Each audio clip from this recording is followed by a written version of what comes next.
Ayun sa PRRD Act. PRRD Aklo. It's too late. Hindi na. Paano pa magiging makapangyarihan yan para sa Pangulong Duterte? Ginamit pa yung pangalan ni Duterte, Duterte Act. Siya nga mismo nandun na, biktima na nga siya. Nasa daig na nga eh. Asan ang logic niyan? Unlogical na yan. Gagawa ka ng batas for the benefits of Rodrigo Roa Duterte, President Duterte. Nasa daig na nga eh. Ang makikinabang niyan, yung susunod na Pangulo, yung nakaupong Pangulo ngayon. Yun ang makikinabang niyan. Sino ba yun? At sino yung mga susunod na mga politiko na may possibility ipadala sa dahil? It's too late. At hindi na po, at saka ito po sa kalamanan ng lahat, bawat batas na pinaiiran ng mga senador, ng mga congressman na yan, lagi niyong tatandaan, may kalakip na pondo po yan. May pondo po yan, milyon-milyon po ang pondo ng bawat batas na naipapatupad. Kaya pagsasayang, kasi bakit? Nasa daig na, tapos gagawa ka ng batas, sino makikinabang? Useless, tapos ang title pa, ang title, PRRD Act Law. Isipin mo yun, ginamit pa si Duterte para lang maaprubahan o para lang to get the sympathy of public, para ayunan ng publiko. Hoy, nag-aaral kami, alam namin, nararamdaman namin. That is very yan.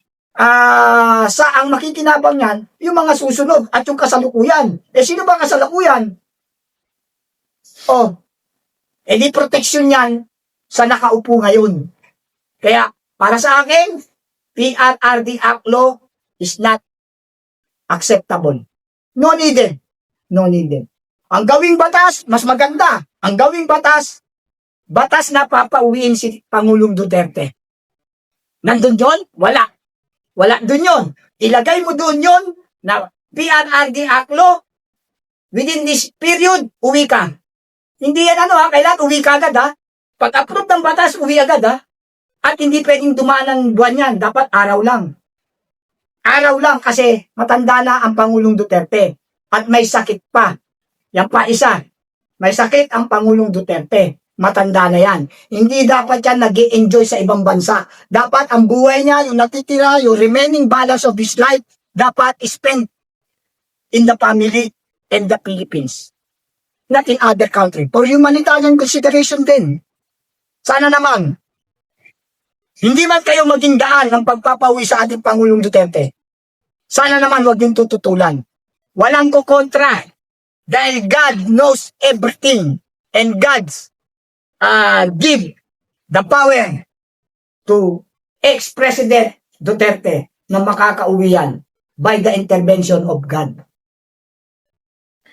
Marami na nagtanong kay Vice President Sara Duterte patungkol sa hindi nga pagdating ni Senador Amy doon sa Villamor Air Base ng kasagsagan na hinuhuli si former President Duterte. Pero yung mga sagot dito ni BP Sara, patawa na lang, kumbaga pabiro na lang.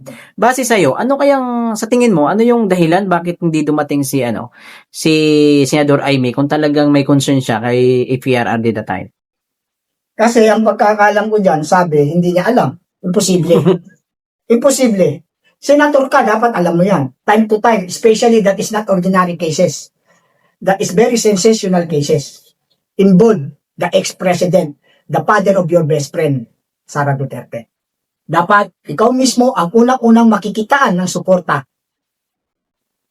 In time of trouble, in time of peace, in time of war, if you are the real best friend, dapat nandoon ka nung time na natotrouble na yung pamilya Duterte.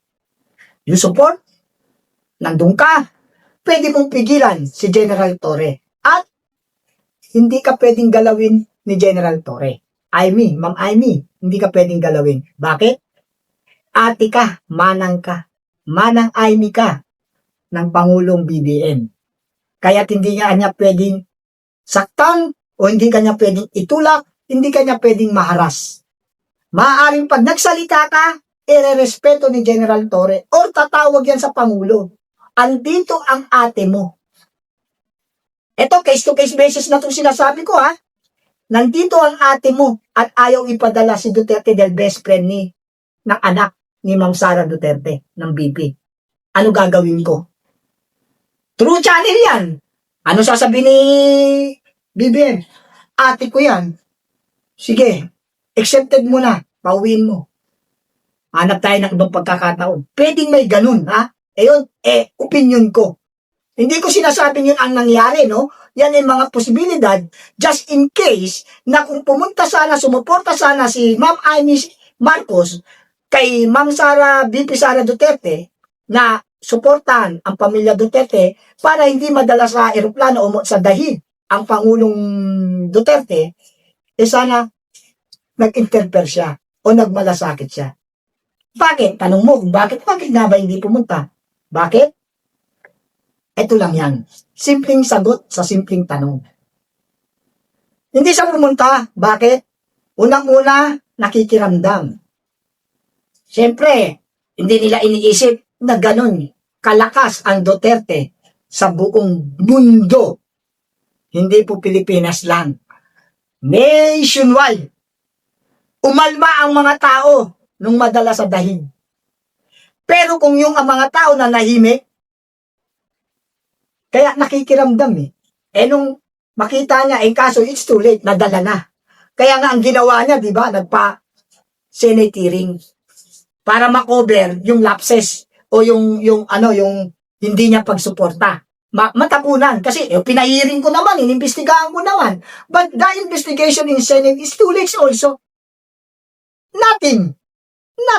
Bakit? Senate investigate, tignan nyo, hanggang ngayon, na-forward ba? Yung Senate inquiry nila, na-forward ba? Na-forward ba yung investigation nila sa ICC? Di ba? Hinihintay hanggang ngayon para mabigyan ng si Pangulong Duterte na mapalabas muna? Hanggat wala yun, hindi. Bakit nakaipit? Di ba? Kaya nakikiramdam siya, kaya hindi siya talaga pumunta. Pero nung madesisyonan niya na, sayang, hindi ako pumunta. Kasi, nandun na. Nasa daig na. Samantalang kung pumunta siya nun, ito para sa aking opinion lang, no? Malamang hindi nasa daig ang ating best president, Rodrigo Roa Duterte. Malamang nasa Pilipinas, nasa Davao. Bakit? Kasi yan sa isang family relation, ang mas matanda, nire-respeto. At ito, lingid sa inyong kaalaman na ng lahat ng mga kababayan natin, dati akong leader ng Marcos Loyalist. At alam ko, nung mamatay ang ama, yung senior na napakabait at maraming nagawa sa Pilipinas. Kaya nandun ang loyalty ko dati. Ibinili niyan, yung junior niya. Dahil alam ni Pangulong Marcos, senior, na weak nga. Kaya ibinilin sa ate, kay Manang Amy. At nung mga panahon nasa si Amy, ang kino-communicate ng tatay ni Ferdinand Sr., si Amy, hindi si Junior. I mean to say, mas may tiwala ang ama kay Amy. Kaya nung mamatay yung ama, naibilin niyan si BBM, naibilin kay Ma'am Amy na huwag mong pabayaan ang kapatid mo. Kaya for respect for the last will of the dying person, may respeto ka dun. Kaya itong si BBM, may respeto sa ate yan. Hindi pwedeng hindi. Kaya, yan.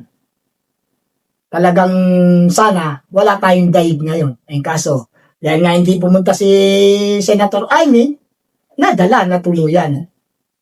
Kitang-kita naman, illegal arrest Kitang-kita, pinipersa. Tingnan nyo, minadali. Bakit nila minadali?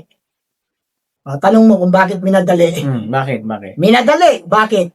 Dumadami na ang tao sa labas. Bumubolyum na.